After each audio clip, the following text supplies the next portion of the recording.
29ാമത്തെ നോമ്പറിൻ്റെ video എടുത്തിട്ടുണ്ടായിരുന്നു, പക്ഷേങ്കിൽ ഇടാൻ വിട്ടുപോയി. അതിനുശേഷം പെരുന്നാളായി, മറ്റു തിരക്കായി, അത് ഇതൊന്നും പറയണ്ട. ഉമ്മാൻ്റെ വീട്ടിലെ നോമ്പറിയാണ് കേട്ടോ. അതുകൊണ്ട് ഉപ്പാപ്പൻ്റെ ചിരിയിൽ തന്നെ നമുക്ക് തുടങ്ങാം.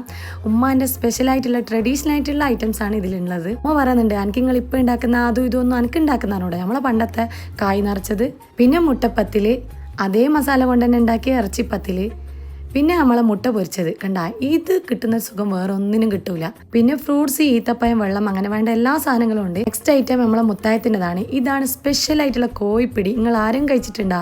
ഇത് നമ്മളെ കണ്ണൂർ മലബാറത്തെ സ്പെഷ്യലാണ് കോഴിപ്പിടി. കഴിക്കാൻ നല്ല രസമാണ്. പക്ഷേ ഇതിന്റെ കഷ്ടപ്പാടറിഞ്ഞ് കഴിഞ്ഞാൽ ഞങ്ങൾ ഞെട്ടും. കാരണം ചെറുങ്ങനെ അരി കഴിച്ചിട്ട് മാവാക്കിയിട്ട് ഇങ്ങനെ നീളത്തിൽ നമ്മളൊരു നൂല് പോലെ എന്താക്കണം ഇങ്ങനെ ആക്കിയെടുക്കണം. ഇതിനെക്കാട്ടും നൈസായിട്ടാണ് ഉണ്ടാവുക. പിന്നെ ബിരിയാണി ഉണ്ട്, അതിൻ്റെ കൂടെ തൈര്, നമ്മളെ ചമ്മന്തി, അച്ചാറ്. വെള്ളപ്പോള ഇല്ലാണ്ട് മലബാറുകാർക്ക് എന്ത് നോമ്പറ? വെള്ളപ്പോളയും അതിൻ്റെ കൂട്ടും ഉണ്ട്. അപ്പോൾ ഇതാണ് 29ാമത്തെ നമ്മളെ സ്പെഷ്യൽ ആയിട്ടുള്ള നോമ്പറ. ഉമ്മാൻ്റെ